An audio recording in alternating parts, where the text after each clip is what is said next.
ನಮಸ್ಕಾರ. ವಿಶೇಷ ಕಾರ್ಯಕ್ರಮಕ್ಕೆ ಸ್ವಾಗತ. ನಾನು ಹೇಮಕುಮಾರ್. ರಾಜ್ಯದಲ್ಲಿ ಬೆಳಗ್ಗೆಯಿಂದ ಇಲ್ಲಿಯ ತನಕ ಏನೇನಾಗಿದೆ, ಇದರ ಜೊತೆಗೆ ಆಯಾ ಜಿಲ್ಲೆಯಲ್ಲಿ ಏನೇನು ನಡೆದಿದೆ ಅನ್ನೋದ್ರ ಬಗ್ಗೆ ನಮ್ಮ ಪ್ರತಿನಿಧಿಗಳು ಪ್ರತ್ಯಕ್ಷ ವರದಿಯನ್ನು ಕೊಟ್ಟಿದ್ದಾರೆ. ಒಂದೊಂದಾಗಿ ನೋಡ್ತಾ ಹೋಗೋಣ. ಪ್ರಮುಖವಾಗಿ ಕರ್ನಾಟಕಕ್ಕೆ ಯಾವುದೇ ರೀತಿಯ ನೆರವು ಅನುದಾನ ನೀಡದ ಪ್ರಧಾನಿ ನರೇಂದ್ರ ಮೋದಿ ಅವರು ಗಾಢ ನಿದ್ರೆಯಲ್ಲಿದ್ದಾರೆ ಅಂಥೇಳಿ ವ್ಯಂಗ್ಯವಾಡಿ ಸಿಎಂ ಸಿದ್ದರಾಮಯ್ಯ ಪೋಸ್ಟ್ ಮಾಡಿದರು. ಇದಕ್ಕೆ ತಿರುಗೇಟು ಕೊಟ್ಟಿರುವ ಬಿಜೆಪಿ ಫೇಕ್ ಸುದ್ದಿ ಸೃಷ್ಟಿಸಿ ಜನರನ್ನು ವಂಚಿಸೋದು ಸಿಎಂಗೆ ಸಿದ್ಧಿಸಿದೆ ಅಂತ ಟ್ವೀಟ್ ಮಾಡಿದೆ ಬಿಜೆಪಿ. ಈ ಬಗ್ಗೆ ಮತ್ತಷ್ಟು ಮಾಹಿತಿ ನೀಡಿದ್ದಾರೆ ನಮ್ಮ ಪ್ರತಿನಿಧಿ ಹೆಬ್ಬಾರ್. ವಿರೋಧ ಪಕ್ಷದ ನಾಯಕ ಆರ್ ಅಶೋಕ್ ದೆಹಲಿಗೆ ಹೋಗಿ ಹೈಕಮಾಂಡ್ ನಾಯಕರನ್ನು ಭೇಟಿ ಮಾಡಿದ ನಂತರದಲ್ಲಿ ಬಂದು ಇವತ್ತು ಮಾಧ್ಯಮದ ಜೊತೆ ಮಾತಾಡಿದ್ದಾರೆ. ಈ ವೇಳೆಯಲ್ಲಿ ಹಲವಾರು ವಿಚಾರಗಳನ್ನು ಅವರು ಪ್ರಸ್ತಾಪ ಮಾಡಿದ್ದಾರೆ. ಪ್ರಮುಖವಾಗಿ ಲೋಕಸಭಾ ಚುನಾವಣೆಗೆ ಸಂಬಂಧಪಟ್ಟಾಗಿ ಹೈಕಮಾಂಡ್ ನಾಯಕರ ಜೊತೆಯಲ್ಲಿ ಮಾತುಕತೆಯನ್ನು ಮಾಡಿದ್ದೀನಿ, ಎಲ್ಲ ವಿಚಾರಗಳನ್ನು ಅವ್ರಿಗೆ ತಂದಿದ್ದೀನಿ, ರಾಜ್ಯ ರಾಜಕೀಯ ಪರಿಸ್ಥಿತಿಯ ಬಗ್ಗೆಯೂ ಕೂಡ ಅವರಿಗೆ ಗಮನಕ್ಕೆ ತಂದಿದ್ದೀನಿ, ಎಲ್ಲ ವಿಚಾರಗಳನ್ನ ಹೇಳಿದ್ದೀನಿ. ಮತ್ತು ಮುಂದಿನ ದಿನಗಳಲ್ಲಿ ಪ್ರತಿ ವಿಧಾನಸಭಾ ಕ್ಷೇತ್ರವಾರು ಉಸ್ತುವಾರಿಗಳ ನೇಮಕ ಆಗುತ್ತೆ, ಚುನಾವಣೆ ಲೋಕಸಭಾ ಚುನಾವಣೆ ಸಂಬಂಧಪಟ್ಟಾಗಿ ಎಲ್ಲ ಸಿದ್ಧತೆಗಳು ಕೂಡ ಆಗುತ್ತೆ ಅನ್ನುವಂಥ ವಿಚಾರವನ್ನು ಹೇಳಿದ್ದಾರೆ.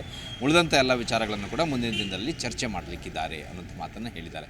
ಇದರ ಜೊತೆಗೆ ರಾಜ್ಯ ರಾಜಕಾರಣದಲ್ಲಿ ನಡೀತಾ ಇರುವಂಥ ಕೆಲವು ಹೇಳಿಕೆಗಳ ಬಗ್ಗೆಯೂ ಕೂಡ ಆರ್ ಅಶೋಕ್ ಅವರು ಪ್ರಸ್ತಾಪ ಮಾಡಿದ್ದಾರೆ. ಸಚಿವ ರಾಜಣ್ಣ ಅವರು ಮಾತಾಡ್ತಾ ಹೇಳಿದ್ದಾರೆ, ರಾಮನನ್ನು ಗೊಂಬೆಗೆ ಹೋಲಿಕೆ ಮಾಡಿ ಮಾತಾಡಿದ್ದಾರೆ. ಇದು ಅತ್ಯಂತ ಅವಮಾನ ಮಾಡೋ ರೀತಿಯಲ್ಲಿ ಮಾತಾಡಿದ್ದಾರೆ. ಇದು ಅವರ ಅವನತಿಗೆ ಕಾರಣ ಆಗುತ್ತೆ. ಅತ್ಯಂತ ದುರಹಂಕಾರದಿಂದ ಇಂಥ ಮಾತನ್ನು ಅವರು ಆಡಿದ್ದಾರೆ. ಕಾಂಗ್ರೆಸ್ನ ನಾಯಕರು ಯಾರೂ ಕೂಡ ಇದನ್ನು ಸಮರ್ಥಿಸಿಕೊಳ್ಳಬಾರ್ದು, ಸಮರ್ಥಿಸಿಕೊಂಡ್ರೆ ಅವರ ಅವನತಿಗೆ ಇದು ಕಾರಣ ಆಗುತ್ತೆ ಅನ್ನೋಂಥ ಆಕ್ರೋಶಭರಿತ ಮಾತನ್ನು ಆಡಿದ್ದಾರೆ. ಇನ್ನು ಇದ್ರ ಜೊತೆಗೆ ಪ್ರಧಾನಿ ನರೇಂದ್ರ ಮೋದಿ ಅವರನ್ನು ನಿದ್ದೆ ಮಾಡ್ತಾ ಇರುವಂಥ ಫೋಟೋನ ಹಾಕಿ ಟೀಕೆ ಮಾಡ್ತಾ ಇರುವಂಥ ಕಾಂಗ್ರೆಸ್ ಬಗ್ಗೆಯೂ ಕೂಡ ಅಶೋಕ್ ಅವರು ತೀವ್ರವಾಗಿ ಖಂಡಿಸಿ ಮಾತನಾಡಿದ್ದಾರೆ. ಪ್ರಧಾನಿ ನರೇಂದ್ರ ಮೋದಿ ಅವರು ನಿದ್ದೆ ಮಾಡ್ತಾ ಇರುವಂಥ ಮಲಗಿರುವಂಥ ಫೋಟೋವನ್ನು ಒಂದೇ ಒಂದು ಫೋಟೋವನ್ನು ತೋರಿಸಿ ನಾನು ನಿಮಗೆ ಚಾಲೆಂಜ್ ಮಾಡ್ತೀನಿ, ಆದರೆ ಸಿದ್ದರಾಮಯ್ಯನವರು ಮಲಗಿಕೊಂಡಿರುವಂಥ ಫೋಟೋಗಳು ಬೇಕಾದಷ್ಟು ಸಿಗ್ತವೆ. ದಿನಕ್ಕೆ 18 ಗಂಟೆಗಳ ಕಾಲ ಕೆಲಸವನ್ನು ಮಾಡುವಂಥ ಪ್ರಧಾನಿ ನರೇಂದ್ರ ಮೋದಿಯವರಲ್ಲಿ ಸಿದ್ದರಾಮಯ್ಯನವರಲ್ಲಿ ಅಂತೇಳಿ ಅಶೋಕ್ ಅವರು ಟೀಕೆಯನ್ನು ಮಾಡಿದ್ದಾರೆ. ಇನ್ನು ಹಾವೇರಿ ಸಂತ್ರಸ್ತೆ ವಿಚಾರವಾಗಿಯೂ ಸಹಿತ ಪ್ರಕರಣವನ್ನು ಮುಚ್ಚಿ ಹಾಕುವಂಥ ಕೆಲಸವನ್ನು ಸರ್ಕಾರ ಮಾಡ್ತಾ ಇದೆ. ಸಂತ್ರಸ್ತೆಯನ್ನು ಎಲ್ಲೋ ಒಂದು ಕಡೆಯಲ್ಲಿ ಹೈಡ್ ಮಾಡುವಂಥ ಕೆಲಸವನ್ನು ಮಾಡ್ತಾ ಇದ್ದಾರೆ. ಒಟ್ಟಾರೆಯಾಗಿ ರಾಜ್ಯ ಸರ್ಕಾರ ಇದನ್ನೆಲ್ಲವನ್ನು ಪ್ರಕರಣವನ್ನು ಮುಚ್ಚಾಕಿ ತಮ್ಮ ತಪ್ಪನ್ನು ಮರೆಮಾಚುವಂಥ ಕೆಲಸವನ್ನು ಮಾಡ್ತಾ ಇದೆ ರಾಜ್ಯ ಸರ್ಕಾರ ಅಂತ ಮಾತನ್ನು ಹೇಳಿದ್ದಾರೆ. ಇದೇ ವಿಚಾರದಲ್ಲಿ ರಾಜ್ಯಾಧ್ಯಕ್ಷ ಇವರು ಕೂಡ ವಿಜೇಂದ್ರ ಅವರು ಕೂಡ ಮಾತಾಡಿದ್ದಾರೆ. ಅವರು ಕೂಡ ಟ್ವೀಟ್ ಮಾಡ್ತಾ ಹೇಳಿದ್ದಾರೆ, ಸರ್ಕಾರ ಈ ವಿಚಾರದಲ್ಲಿ ತುಂಬ ತಮ್ಮ ತಪ್ಪನ್ನು ಮುಚ್ಚಾಕೊಳ್ಳುತ್ತ ರೀತಿಯಲ್ಲಿ ಪ್ರಯತ್ನ ಮಾಡ್ತಾ ಇದ್ದಾರೆ. ಅಲ್ಲದೆ ಕೋಲಾರದಲ್ಲಿ ರಾಮ ಮಂದಿರದ ವಿಚಾರವಾಗಿ ಹಾಕಿರುವಂಥ ಬ್ಯಾನರ್ಗಳನ್ನು ಹರಿದಾಕುವಷ್ಟು ಕಿಡಿಗೇಡಿತನವನ್ನು ನಡೆಸ್ತಾ ಇದ್ದಾರೆ. ಕಾಂಗ್ರೆಸ್ ಸರ್ಕಾರ ಏನು ಮಾಡ್ತಾ ಇದೆ ಅನ್ನೋಂಥ ಪ್ರಶ್ನೆಯನ್ನು ಕೂಡ ವಿಜೇಂದ್ರ ಅವರು ಮಾಡಿದ್ದಾರೆ.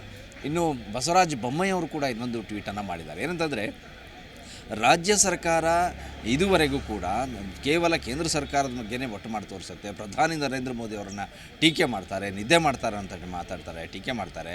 ಆದರೆ 18-20 ಗಂಟೆಗಳ ಕಾಲ ಕೆಲಸ ಮಾಡುವಂಥ ಪ್ರಧಾನಿ ನರೇಂದ್ರ ಮೋದಿ ಅವರು ಕಳೆದ 9 ವರ್ಷಗಳಲ್ಲಿ 10 ವರ್ಷಗಳಲ್ಲಿ ಎಷ್ಟು ಅನುದಾನವನ್ನು ಕೊಟ್ಟಿದ್ದಾರೆ, ಎಷ್ಟು ತೆರಿಗೆ ಹಂಚಿಕೆ ನಮ್ಮ ರಾಜ್ಯಕ್ಕೆ ಬಂದಿದೆ ಅನ್ನೋದನ್ನು ಅಂಕಿ ಸಂಖ್ಯೆ ಸಹಿತವಾಗಿ ದಾಖಲಿಸಿ ರಾಜ್ಯ ಸರ್ಕಾರವನ್ನು ಟೀಕಿಸಿ ಇವರು ಆಕ್ರೋಶವನ್ನು ಹೊರಹಾಕಿದ್ದಾರೆ. ಅಂದರೆ ಪ್ರಧಾನಿ ಆಗಿದ್ದಂಥ ಮನಮೋಹನ್ ಸಿಂಗ್ ಅವರ ಕಾಲದಲ್ಲಿ ಸುಮಾರು 80,000 ಕೋಟಿಯಷ್ಟು ತೆರಿಗೆ ಹಣ ಬರ್ತಾಯಿತ್ತು, 60,000 ಕೋಟಿಯಷ್ಟು ಅನುದಾನವನ್ನು ಹಂಚಿಕೆ ಮಾಡಿದ್ದಾರೆ. ಆದರೆ ಈ ಸರ್ಕಾರ ಬಂದ ಮೇಲೆ, ಅಂದರೆ ಮೋದಿಯವರ ಸರ್ಕಾರ ಬಂದ ಮೇಲೆ ಸುಮಾರು 2 ಲಕ್ಷ ಕೋಟಿಯಷ್ಟು ತೆರಿಗೆ ಅನುದಾನ ಬಂದಿದೆ. ಇನ್ನು ಕೆಲಸದ ಅನುದಾನದ ವಿಚಾರದ ಸುಮಾರು 2 ಲಕ್ಷದಷ್ಟು ಬಂದಿದೆ. ಅಂದರೆ 4-4.5 ಲಕ್ಷ ಕೋಟಿಗೂ ಹೆಚ್ಚು ಅನುದಾನ ಕಳೆದ 10 ವರ್ಷದಲ್ಲಿ ಬಂದಿದೆ.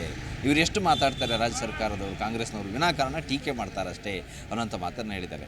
ಇನ್ನು ಕೊನೆಯದಾಗಿ BJPಯಲ್ಲಿ ರಾಜೀವ್ ಅವರು ಮಾತಾಡಿದ್ದಾರೆ. BJP ಕಚೇರಿಯಲ್ಲಿ ಕಚೇರಿಯಲ್ಲಿ ಮಾತಾಡ್ತಾ ಸಂದರ್ಭದಲ್ಲಿ ರಾಜಣ್ಣ ಅವರ ಹೆಸರನ್ನು ಉಲ್ಲೇಖಿಸದೇ ಅವರ ಮಾತನ್ನು ಖಂಡಿಸಿದ್ದಾರೆ. ಸಂಪೂರ್ಣವಾಗಿ ಇದು ಖಂಡನೀಯವಾದದ್ದು. ಈ ರೀತಿ ಹೇಳಿಕೆ ಕೊಡುವಂಥದ್ದು ಅವರ ನಾಲಿಗೆ, ಅವರ ಸಂಸ್ಕೃತಿಯನ್ನು ತೋರಿಸುತ್ತೆ, ಅವರ ಪಕ್ಷದ ರೀತಿಯನ್ನು ಕೂಡ ಇದು ತೋರಿಸುತ್ತೆ ಅನ್ನೋಂಥ ಆಕ್ರೋಶವನ್ನು ಈ ರಾಜೀವ್ ಅವರು ಹೊರಹಾಕಿದ್ದಾರೆ. ಕುಡಿದ ನಶೆಯಲ್ಲಿ KSRTC ಬಸ್ ಸೇರಿದಂತೆ ಕಂಡವರ ಬೈಕ್, ಕಾರಿನ ಗ್ಲಾಸ್ಗಳನ್ನು ಹೊಡೆದು ಹಾಕಿರುವ ಘಟನೆ ಬೆಂಗಳೂರಿನಲ್ಲಿ ನಡೆದಿದೆ. ದಿನದಿಂದ ದಿನಕ್ಕೆ ಪುಂಡರ ಅಟ್ಟಹಾಸ ಹೆಚ್ಚಾಗುತ್ತಲೇ ಇದೆ. ಸದ್ಯ ಈ ಬಗ್ಗೆ ಕಾಟನ್ಪೇಟೆ ಪೊಲೀಸರು ಎಚ್ಚೆತ್ತುಕೊಂಡಿದ್ದು ಕಿಡಿಗೇಡಿಗಳನ್ನು ವಶಕ್ಕೆ ಪಡೆದುಕೊಂಡಿದ್ದಾರೆ. ಈ ಬಗ್ಗೆ ಮತ್ತಷ್ಟು ಮಾಹಿತಿ ನೀಡಿದ್ದಾರೆ ನಮ್ಮ ಪ್ರತಿನಿಧಿ ಭವ್ಯ. ಸಿಲಿಕಾನ್ ಸಿಟಿಯಲ್ಲಿ ಪುಂಡರು ಅಟ್ಟಹಾಸ ಮೆರೆದಿರುವ ಘಟನೆ ಬೆಳಕಿಗೆ ಬಂದಿದೆ. ತಡರಾತ್ರಿ 1:30 ಗಂಟೆಗೆ ಮೈಸೂರಿನಿಂದ ಬಂದಂತಹ ಕೆಎಸ್ಆರ್ಟಿಸಿ ಬಸ್ಗೆ ಆಟೋದಲ್ಲಿ ಬಂದಂತಹ ಪುಂಡರು ರಾಡ್ ಹಾಗೆ ಕಲ್ಲಿನಿಂದ ಪುಡಿ ಮಾಡಿದ್ದಾರೆ. ಹೀಗಾಗಿ ಕೆಎಸ್ಆರ್ಟಿಸಿ ಬಸ್ ಸಂಪೂರ್ಣವಾಗಿ ಗ್ಲಾಸ್ ಪುಡಿಯಾಗಿರುವಂಥದ್ದು. ಅಷ್ಟು ಮಾತ್ರವಲ್ಲದೆ ಮೈಸೂರಿಂದ 11 ಗಂಟೆಗೆ ಬಸ್ ಹೊರಟಿರುವಂಥದ್ದು ಸಿಲಿಕಾನ್ ಸಿಟಿಗೆ ಸುಮಾರು 1:30 ಗಂಟೆಗೆ ರಾತ್ರಿ ತಲುಪಿದೆ. ಈ ಸಂದರ್ಭದಲ್ಲಿ 40ಕ್ಕೂ ಹೆಚ್ಚು ಪ್ರಯಾಣಿಕರು ಕೂಡ ಇದ್ರು. ಸೊ ಈ ಸಂದರ್ಭದಲ್ಲಿ ಕಂಡಕ್ಟರ್ ಆಗಿರ್ಬೋದು, ನಿರ್ವಾಹಕರು ಬಹಳಷ್ಟು ಹೆದರುವ ಪರಿಸ್ಥಿತಿ ಕೂಡ ನಿರ್ಮಾಣ ಆಗಿತ್ತು. ಯಾಕಂದ್ರೆ ಸಿಲಿಕಾನ್ ಸಿಟಿಯಲ್ಲಿ ರಾತ್ರಿ ಹೊತ್ತು ಪೊಲೀಸರು ಗಸ್ತಿರ್ತಾರೆ, ಆದ್ರೆ ಜನಸಾಮಾನ್ಯರು ಅಷ್ಟೊಂದು ಜನ ಇರಲ್ಲ. ಈ ಸಂದರ್ಭದಲ್ಲಿ ಏಕಾಏಕಿ ಬಂದಂತಹ 2 ಆಟೋದಲ್ಲಿ ಬಂದ ಪುಂಡರು ಗಾಂಜಾ ಸೇವನೆ ಮಾಡಿದ್ರಂತೆ, ಹಾಗೇನೆ ಕುಡಿದ ನಶೆಯಲ್ಲಿ ಇದ್ದು ಈ ಒಂದು ಕೃತ್ಯವನ್ನ ಮಾಡಿರುವಂತದ್ದು. ಸದ್ಯ ಈಗಾಗಲೇ ನಿರ್ವಾಹಕ ಸಿದ್ದೇಶ್ ಅವರು ಕಾಟನ್ಪೇಟೆ ಪೊಲೀಸ್ ಸ್ಟೇಷನ್ಗೆ ದೂರನ್ನ ಕೂಡ ನೀಡಿದ್ದಾರೆ. ದೂರಿನ ಆಧಾರದ ಮೇರೆಗೆ ಇಬ್ಬರು ಶಂಕಿತರನ್ನು ವಶಕ್ಕೆ ಕೂಡ ಪಡೆಯಲಾಗಿದೆ. ಅಷ್ಟು ಮಾತ್ರವಲ್ಲದೆ ಇವರನ್ನ ಈಗಾಗಲೇ ವಿಚಾರಣೆ ಮಾಡ್ತಾ ಇದ್ದಾರೆ. ಸುಮಾರು 5-6ಕ್ಕೂ ಹೆಚ್ಚು ಯುವಕರಿದ್ರು ಅನ್ನೋ ಮಾಹಿತಿ ಕೂಡ ಇರುವಂತದ್ದು. ಸೊ ಮತ್ತೊಂದು ಕಡೆ ಈ ಯುವಕರೇನಿದ್ದಾರೆ ಆಟೋ ಅಂದ್ರೆ ಬಸ್ ಮಾತ್ರವಲ್ಲದೆ ಆಟೋದಲ್ಲಿ ಬಂದು ಬಸ್ ಅನ್ನು ಒಂದು ಕಡೆ ಪುಡಿ ಮಾಡಿದ್ರೆ ಮತ್ತೊಂದು ಕಡೆ ಕಾರ್ನ ಗ್ಲಾಸ್ ಅನ್ನು ಕೂಡ ಪುಡಿ ಮಾಡಿದ್ದಾರೆ ಅನ್ನೋ ಮಾಹಿತಿ ಕೂಡ ಇರುವಂತದ್ದು. ಸೊ ಹೀಗಾಗಿ ಈ ಘಟನೆ ಸಿಗ್ನಲ್ ಅಲ್ಲಿ ನಡೆದಿರುವ ಕಾರಣಕ್ಕಾಗಿ ಅಲ್ಲಿ ಸಿಸಿಟಿವಿ ದೃಶ್ಯದಲ್ಲಿ ಕೂಡ ಕೆಲವೊಂದು ಚಹರೆಗಳು ಕೂಡ ಸೆರೆಯಾಗಿರುವಂತದ್ದು. ಸೊ ಈ ಕಾರಣಕ್ಕಾಗಿ ಕಾಟನ್ಪೇಟೆ ಪೊಲೀಸರು ಪ್ರಕರಣವನ್ನ ದಾಖಲಿಸಿಕೊಂಡು ಈಗಾಗಲೇ ತನಿಖೆಯನ್ನು ಕೂಡ ಮುಂದುವರಿಸಿದ್ದಾರೆ. ಮತ್ತೊಂದು ಕಡೆ ಈಗಾಗಲೇ ಕೆಎಸ್ಆರ್ಟಿಸಿ ಬಸ್ಗೆ ಈ ರೀತಿಯಾದಂತಹ ಕೃತ್ಯವನ್ನ ಎಸಗಿರೋದು ನಿಜಕ್ಕೂ ವಿಪರ್ಯಾಸ ಅಂತ ಹೇಳ್ಬೋದು. ಯಾಕಂದ್ರೆ ಜನಸಾಮಾನ್ಯರು ಪ್ರತಿನಿತ್ಯ ಓಡಾಡುವಂತಹ ಬಹಳಷ್ಟು ಈಸಿಯಾಗಿ ಜನರು ಓಡಾಟಕ್ಕೆ ಸಿಗುವಂತಹ ಕೆಎಸ್ಆರ್ಟಿಸಿಗೆ ಈ ರೀತಿ ಕೃತ್ಯ ಮಾಡಿ ಪುಂಡಾಟ ಮೆರೆದಿರೋದು ನಿಜಕ್ಕೂ ವಿಪರ್ಯಾಸ. ಸದ್ಯ ಇದಕ್ಕೆ ಸಂಬಂಧಪಟ್ಟಂತೆ ಕಾಟನ್ಪೇಟೆ ಪೊಲೀಸರು ಪ್ರಕರಣವನ್ನು ದಾಖಲಿಸಿ ಹೆಚ್ಚಿನ ತನಿಖೆಯನ್ನು ಮುಂದುವರಿಸಿದ್ದಾರೆ. ಆದಷ್ಟು ಬೇಗ ಆರೋಪಿಗಳ ಪತ್ತೆ ಕಾರ್ಯವನ್ನು ಮಾಡ್ತೀವಿ ಅನ್ನೋ ಭರವಸೆಯನ್ನು ಕೂಡ ನೀಡಿರುವಂತದ್ದು.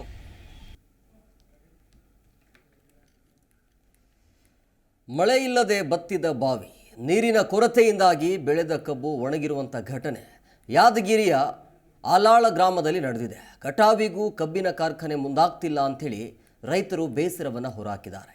ಈ ಬಗ್ಗೆ ಮತ್ತಷ್ಟು ಮಾಹಿತಿ ನೀಡಿದ್ದಾರೆ ನಮ್ಮ ಪ್ರತಿನಿಧಿ ವೀರೇಶ್. ಗಿರಿನಾಡ ಜಿಲ್ಲೆಯಲ್ಲಿ ಕಬ್ಬು ಬೆಳೆಗಾರರಿಗೆ ಈಗ ಸಂಕಷ್ಟ ಒಂದು ಎದುರಾಗಿರುವಂಥದ್ದು. ಯಾಕೆಂತಂದರೆ ಇರುವಂಥ ಅಲ್ಪ ಸ್ವಲ್ಪ ನೀರಿನಲ್ಲಿಯೇ ಏನೋ ಒಂದು ಕಬ್ಬಿನ ಬೆಳೆ ಬೆಳೆದಂಥ ರೈತರಿಗೆ ಈಗ ಕಟಾವಿನ ಸಮಸ್ಯೆ ಕೂಡ ಎದುರಾಗಿರುವಂಥದ್ದು.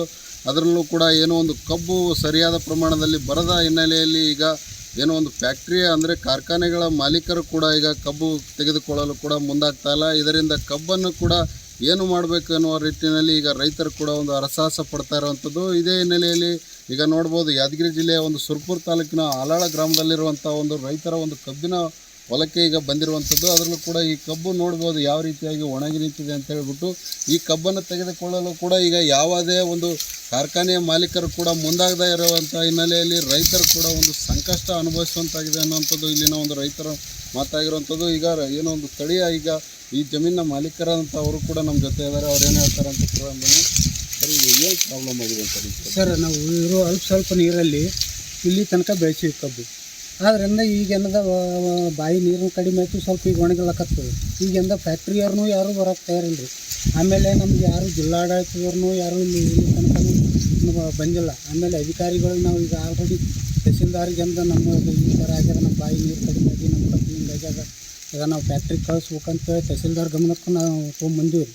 ಆದರೆ ಇಲ್ಲಿ ತನಕ ಯಾವುದೇ ಅಧಿಕಾರಿಗಳಾಗಲಿ ಕಾರ್ಖಾನೆ ಮಾಲೀಕರಾಗಲಿ ಯಾರೂ ಬಂದಿಲ್ಲ. ಇಲ್ಲಿ ತನಕ ನಾವು ಇಷ್ಟೆಲ್ಲ ಖರ್ಚು ಮಾಡಿ ಹಾಳು ಮಾಡಿ ಆದ್ರೂ ಏನಂತ ಸುಮಾರು ಎಷ್ಟು ಖರ್ಚು ಮಾಡಿದ್ರು? ಸುಮಾರು ಒಂದು 4 ಲಕ್ಷ ರೂಪಾಯಿ ಖರ್ಚು ಮಾಡೀವಿ. ಇದಕ್ಕೆ ಗೊಬ್ಬರ ಬಂತು ಸದಿ. ಇದು 8 ಎಕರೆ ಅದ ಸರ್. ಹಾಂ, 4 ಲಕ್ಷ ರೂಪಾಯಿ ಖರ್ಚು ಮಾಡೀವಿ. ಇಲ್ಲಿ ತನಕನೂ ಅಂದರೆ ಯಾರೂ ಬರೋಕ್ಕೆ ತಯಾರಿಲ್ಲ. ಯಾವ ಸರ್ಕಾರದ ಕಡೆಯಿಂದ ಯಾವುದೇ ಪರಿಹಾರನೂ ಇಲ್ಲ, ಕಾರ್ಖಾನೆಯವ್ರನ್ನೂ ಯಾರೂ ಇಲ್ಲ ರೀ. ಈಗ ಇದನ್ನಿಂದ ತೊಗೊಳಕ್ಕೆ ಸಹಿತ ಅಂದರೆ ಯಾರು ಕಂಪ್ನಿ ಮಾಲೀಕರು ಯಾರು ಬರೋಕ್ಕೆ ತಯಾರಿಲ್ಲ. ಜಿಲ್ಲಾಡಳಿತಕ್ಕೆ ಏನು ಮನವಿ ಮಾಡ್ತಾರೆ? ಜಿಲ್ಲಾಡಳಿತ ಮನವಿ ಮಾಡೋದು ಒಂದೇ ರೀ, ನಮಗೆಂದ ಬಡ ರೈತರಿಗೆಂದ ಒಂದು ನ್ಯಾಯ ಒದಗಿಸ್ಕೊಡ್ಬೇಕು. ಏನಾದ್ರೂ ಅಂದರೆ ನಮ್ಮ ಕಬ್ಬು ಕಳ್ಸೋಂಥ ವ್ಯವಸ್ಥೆ ಮಾಡಬೇಕು, ಮತ್ತಿಂದ ನಮಗೆ ಪರಿಹಾರ ಕೊಡಬೇಕಂತ ಕೇಳ್ಕೊತಾ ಇದ್ವಿ. ಇದಿಷ್ಟು ಒಂದು ರೈತರ ಮಾತಾಗಿರುವಂಥದ್ದು. ಅಂದರೆ ಇರುವಂಥ ಒಂದು ಕಬ್ಬಿನ ಬೆಳೆಯನ್ನು ಕಳಿಸಿದರೆ ಅಲ್ಪ ಸ್ವಲ್ಪ ಆದರೂ ನಮಗೆ ಇದಕ್ಕೆ ಒಂದು ಬೆಲೆ ಸಿಗ್ತದೆ ಮತ್ತು ಇದು ಜೀವನೋಪಾಯಕ್ಕೂ ದಾರಿ ಆಗ್ತದೆ ಅನ್ನುವಂಥದ್ದು ಇಲ್ಲಿನ ಒಂದು ರೈತರ ಅಳಲಾಗಿರುವಂಥದ್ದು. Veeresh Reddy, Zee Kannada news, Yadgiri. ಚಾಮರಾಜನಗರದ ಹನೂರು ತಾಲೂಕಿನ ಗೋಪಿನಾಥಂನಲ್ಲಿ ಸಂಕ್ರಾಂತಿ ಜೋರಾಗಿದೆ. ಎತ್ತುಗಳಿಗೆ ಬೆದರು ಬೊಂಬೆ ತೋರಿಸಿ ರೊಚ್ಚಿಗೆಬ್ಬಿಸಿ ಕಾದಾಡಲಾಗಿದೆ. ಈ ಬಗ್ಗೆ ಮತ್ತಷ್ಟು ಮಾಹಿತಿ ನೀಡಿದ್ದಾರೆ ನಮ್ಮ ಪ್ರತಿನಿಧಿ ಸುರೇಂದ್ರ. ಕರ್ನಾಟಕ ರಾಜ್ಯದ ಕಟ್ಟ ಕಡೆಯ ಗ್ರಾಮವಾದ ಹನೂರು ತಾಲೂಕಿನ ಗೋಪಿನಾಥಮ್ಮಲ್ಲಿ ಇಂದು ಸಂಕ್ರಾಂತಿ ಹಬ್ಬದ ಪ್ರಯುಕ್ತ ಹೋರಿಯನ್ನು ಬೆದರಿಸಿ ಗ್ರಾಮಸ್ಥರು ಸಂಭ್ರಮ ಪಟ್ಟಿದ್ದಾರೆ. ಹನೂರು ತಾಲೂಕಿನ ಗೋಪಿನಾಥಂ ಗ್ರಾಮದಲ್ಲಿ ಇಂದು ಸಂಕ್ರಾಂತಿ ಪ್ರಯುಕ್ತ ಗ್ರಾಮದ ಮಾರಿಯಮ್ಮ ದೇಗುಲ ಮುಂಭಾಗ 50ಕ್ಕೂ ಹೆಚ್ಚು ಹೋರಿಗಳನ್ನು ಬೆದರಿಸಿ ಸಾಂಪ್ರದಾಯಿಕವಾದಂಥ ಆಚರಣೆಯನ್ನು ಮಾಡಿದ್ದಾರೆ. ಹನೂರು ತಾಲೂಕಿನ ಗಡಿ ಗ್ರಾಮಗಳಾದಂತಹ ಗೋಪಿನಾಥಂ, ಹೊಗೆನಕಲ್, ಪುದೂರು, ಆಲಂಬಡಿ ಸೇರಿದಂತೆ ಸುತ್ತಮುತ್ತಲಿನ 10 ಗ್ರಾಮಗಳ ಗ್ರಾಮಸ್ಥರು ಇಂದು ಜಮಾಯಿಸಿ 50ಕ್ಕೂ ಹೆಚ್ಚು ಹೋರಿಗಳನ್ನು ಬೆದರಿಸಿ ಸಾಂಪ್ರದಾಯಿಕವಾದಂಥ ಆಚರಣೆಯನ್ನು ಇಂದು ಮಾಡಿದ್ದಾರೆ. ಹೋರಿ ಬೆದರಿಸುವುದರಿಂದ ಎತ್ತಿಗೆ ಎಳೆಯುವ ಶಕ್ತಿ ಜಾಸ್ತಿಯಾಗಲಿ ಹಾಗೂ ಯಾವುದೇ ರೀತಿಯಾದಂಥ ದುಷ್ಟ ಶಕ್ತಿಗಳ ದೃಷ್ಟಿ ತಮ್ಮ ಹೋರಿಗಳಿಗೆ ಬೀಳದಿರಲಿ ಎಂಬುದು ಈ ಆಚರಣೆಯ ಹಿಂದಿರುವ ನಂಬಿಕೆಯಾಗಿದ್ದು, ಇಂದು 50ಕ್ಕೂ ಹೆಚ್ಚು ಹೋರಿಗಳನ್ನು ಬೆದರಿಸಿ ತಮ್ಮ ಸಂಪ್ರದಾಯವನ್ನು ಪಾಲನೆ ಮಾಡಿದ್ದಾರೆ. ಇನ್ನು ಚಾಮರಾಜನಗರ ತಾಲೂಕಿನ ಗೋಪಿನಾಥಂ ಗ್ರಾಮದಲ್ಲಿ ಏನಿದೊಂದು ಹೋರಿ ಬೆದರಿಸುವ ಸ್ಪರ್ಧೆ ನಡೆದಿದೆ. ಇದು ತಮಿಳುನಾಡಿನ ಜಲ್ಲಿಕಟ್ಟು ಆಗಿರ್ಬೋದು ಹಾಗೂ ಹಳೆ ಮೈಸೂರು ಭಾಗದಲ್ಲಿ ಕಿಚ್ಚನ್ನು ಹಾಯಿಸುವುದನ್ನೇ ಹೋಲುತ್ತೆ. ಆದರೆ ಇಲ್ಲಿ ಬೆದರು ಬೊಂಬೆಯನ್ನು ಎತ್ತಿಗೆ ಪ್ರದರ್ಶನ ಮಾಡಿ ಅದನ್ನು ರೊಚ್ಚಿಗೆ ಬಿಸಿ ಅದರ ಜೊತೆಗೆ ಕಾಳಗಕ್ಕೆ ಒಂದು 10ರಿಂದ 15 ಮಂದಿ ಯುವಕರು ಹಾಗೂ ಹಿರಿಯರು ಕಾಳಗಕ್ಕೆ ಇಳಿತಾರೆ. ಇದು ಜಲ್ಲಿಕಟ್ಟಿನಷ್ಟು ಅಪಾಯಕಾರಿ ಅಲ್ಲದಿದ್ದರೂ ಕೂಡ ಜಾಗೃತಿಯನ್ನು ವಹಿಸುವುದು ಅವಶ್ಯಕವಾಗಿದೆ. ಒಟ್ಟಿನಲ್ಲಿ ಸಾಂಪ್ರದಾಯಿಕವಾದಂತಹ ಉತ್ಸವವನ್ನು ಕಳೆದ 10 ವರ್ಷಗಳಿಂದಲೂ ಕೂಡ ಪಾಲಿಸ್ಕೊಂಡು ಬಂದಿದ್ದಾರೆ. ಜೊತೆಗೆ ಹಿರಿಯರಷ್ಟೇ ಯುವಕರು ಕೂಡ ಈ ಒಂದು ಆಚರಣೆಯಲ್ಲಿ ಉತ್ಸಾಹದಿಂದ ಪಾಲ್ಗೊಂಡಿದ್ದು ವಿಶೇಷವಾಗಿತ್ತು. ಒಟ್ಟಿನಲ್ಲಿ ಸಂಕ್ರಾಂತಿ ಸಡಗರ ಹನೂರು ತಾಲೂಕಿನ ಗೋಪಿನಾಥಂ ಗ್ರಾಮದಲ್ಲಿ ಇಂದು ಕಳೆಗಟ್ಟಿತ್ತು. Surendra, Zee Kannada news, Chamarajanagar. ನಾಟಕ ಜೀವನದ ಪ್ರತಿಯೊಂದು ಘಟನೆಯು ಬಲು ರೋಚಕ. ನಟಿಸಲು ಅನುಭವ ಬೇಕಿಲ್ಲ, ಶ್ರದ್ಧೆ ಮತ್ತು ಏಕಾಗ್ರತೆ ಇದ್ದರೆ ಏನು ಬೇಕಾದರೂ ಯಾವುದೇ ಪಾತ್ರ ಇದ್ದರೂ ಕೂಡ ನಿಭಾಯಿಸುವಂಥ ಶಕ್ತಿ ಕಲಾವಿದನಿಗೆ ಇರುತ್ತೆ ಅನ್ನುವಂಥ ಮಾತು ಇದೆ, ಅದು ಸತ್ಯ. ಆದರೆ ಇವರ್ಯಾರೂ ಕೂಡ ಕಲಾವಿದರೇ ಅಲ್ಲ. ರಂಗಭೂಮಿ ಕಲಾವಿದರಿಗಿಂತ ಅದ್ಭುತವಾಗಿರುವಂಥ ನಟನೆ ತೋರಿದ ಖಾಕಿ ತೊಟ್ಟ ಪೊಲೀಸರು ಇವರು. ಚಿಕ್ಕಬಳ್ಳಾಪುರ ಜಿಲ್ಲೆಯ ಗೌರಿಬಿದನೂರಿನಲ್ಲಿ ಸಂಕ್ರಾಂತಿ ಸಂಭ್ರಮ ಮನೆ ಮಾತಾಗಿದೆ. ಜೊತೆಗೆ ನಗರದಲ್ಲಿ ಪೊಲೀಸರಿಂದ ಡ್ರಾಮಾ ಆಯೋಜನೆ ಮಾಡಲಾಗಿದ್ದು ನಗರದಲ್ಲಿ ಸಂಕ್ರಾಂತಿ ಸಂಭ್ರಮ ದುಪ್ಪಟ್ಟಾಗಿದೆ. ನಗರದ ವಿವಿಪುರಂ ಬಡಾವಣೆಯಲ್ಲಿ ಇರುವಂಥ ಡಾಕ್ಟರ್ HN ಕಲಾಭವನದಲ್ಲಿ ಖಾಕಿಯ ನಾಟಕ ನೋಡುವ ಕಣ್ಣಿಗೆ ಅಚ್ಚರಿ ಮೂಡಿಸಿತು. ಜೊತೆಗೆ ಇಲಾಖೆಯ ಮೇಲೆ ಗೌರವ ಕೂಡ ಹುಟ್ಟಿಸಿತು ಅನ್ನುವಂಥ ಮಾತು ಈಗ ಕೇಳಿ ಬರ್ತಾ ಇದೆ. ಏಕೆಂದರೆ ಆಧುನಿಕ ಯುಗದಲ್ಲಿ ಹಳೆಗನ್ನಡದ ಕಥೆಯನ್ನು ಕುವೆಂಪುರವರು ಬರೆದಿರುವಂಥ ಸ್ಮಶಾನ ಕುರುಕ್ಷೇತ್ರ ನಾಟಕವನ್ನು ಲಯಭೂತವಾಗಿ ನಟಿಸಿದ ಕೀರ್ತಿ ಗೌರಿಬಿದನೂರು ವೃತ್ತ ಪೊಲೀಸ್ ಇಲಾಖೆಗೆ ಸಲ್ಲುತ್ತದೆ.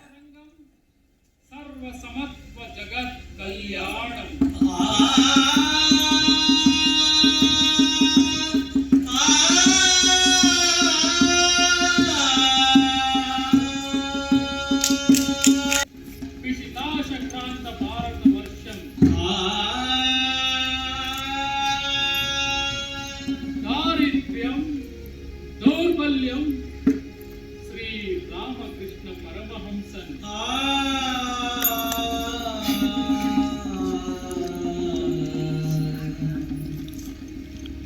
ಸರ್ವಧರ್ಮ ಪ್ರಚಾರ್ಯನ್ ಶ್ರೀ ಸ್ವಾಮಿ ವಿವೇಕಾನಂದನ್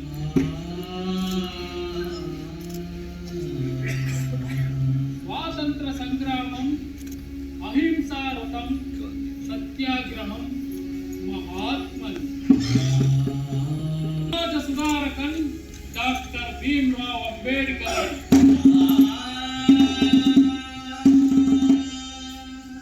ಸ್ವತಂತ್ರ ಭಾರತ ರಂಗಂ ಸರ್ವ ಸಮತ್ವ ಜಗತ್ ಕಲ್ಯಾಣಂ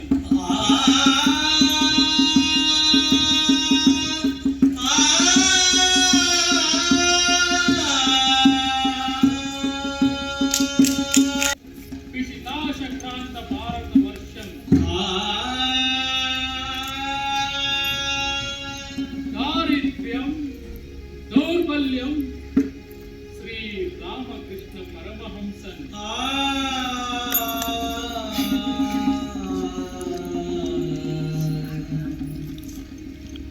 ಸರ್ವಧರ್ಮ ಪ್ರಚಾರ್ಯನ್ ಶ್ರೀ ಸ್ವಾಮಿ ವಿವೇಕಾನಂದನ್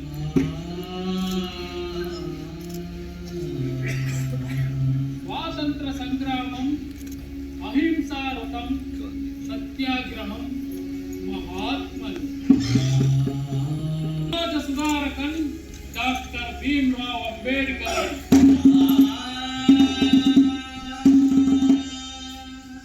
ಸ್ವತಂತ್ರ ಭಾರತ ರಂಗಂ ಸರ್ವ ಸಮತ್ವ ಜಗತ್ ಕಲ್ಯಾಣಂ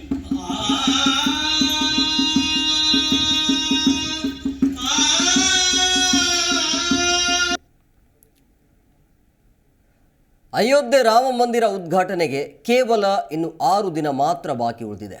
ಇದೇ ಸಂದರ್ಭದಲ್ಲಿ ಪ್ರಧಾನಿ ನರೇಂದ್ರ ಮೋದಿ ರಾಮಾಯಣದ ಉಲ್ಲೇಖವಾಗಿರುವ ಐತಿಹಾಸಿಕ ಲೇಪಾಕ್ಷಿಯ ವೀರಭದ್ರ ದೇಗುಲಕ್ಕೆ ಭೇಟಿ ಕೊಟ್ಟಿದ್ದಾರೆ. ಸದ್ಯ ಕೊಂಚ ರಿಲ್ಯಾಕ್ಸ್ ಮೂಡ್ನಲ್ಲಿರುವಂಥ ಪ್ರಧಾನಿ ನರೇಂದ್ರ ಮೋದಿ ಲೇಪಾಕ್ಷಿಯಲ್ಲಿ ತೆಲುಗು ಭಾಷೆಯಲ್ಲಿ ರಂಗನಾಥ ರಾಮಾಯಣದ ಸಂಪೂರ್ಣ ತೊಗಲುಗೊಂಬೆ ಆಟವನ್ನು ವೀಕ್ಷಣೆ ಮಾಡಿದರು. ದೇವಸ್ಥಾನಕ್ಕೆ ಭೇಟಿ ನೀಡಿದ ಪ್ರಧಾನಿ ಮೋದಿ ಸಾಂಪ್ರದಾಯಿಕ ಉಡುಗೆಯನ್ನು ತೊಟ್ಟಿದ್ದಾರೆ.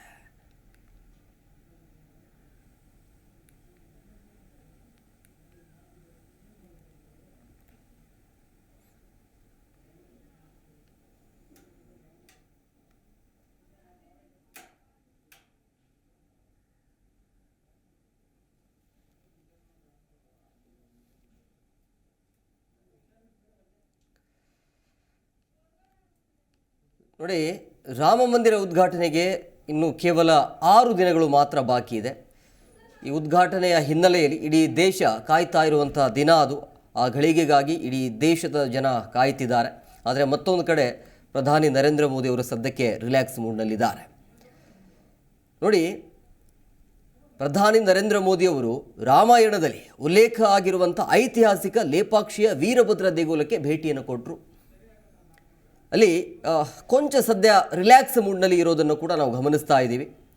ಲೇಪಾಕ್ಷಿಯಲ್ಲಿ ತೆಲುಗು ಭಾಷೆಯಲ್ಲಿ ರಂಗನಾಥ ರಾಮಾಯಣದ ಸಂಪೂರ್ಣ ತೊಗಲುಗೊಂಬೆ ಆಟವನ್ನು ಅಲ್ಲಿ ವೀಕ್ಷಣೆ ಕೂಡ ಮಾಡ್ತಿದ್ದಾರೆ. ಅದನ್ನು ಕೂಡ ನೀವು ಗಮನಿಸ್ತಾ ಇದ್ದೀರಿ. ದೇವಸ್ಥಾನಕ್ಕೆ ಭೇಟಿ ಕೊಟ್ಟು ಇದನ್ನು ವೀಕ್ಷಣೆ ಮಾಡ್ತಾ ಇರುವಂಥದ್ದು. ಜೊತೆಗೆ ಭೇಟಿ ಕೊಡುವಂಥ ಸಂದರ್ಭದಲ್ಲಿ ಸಾಂಪ್ರದಾಯಿಕ ಉಡುಗೆಯಲ್ಲಿ ಪ್ರಧಾನಿ ನರೇಂದ್ರ ಮೋದಿ ಅವರು ಕೂಡ ಇದ್ದಾರೆ.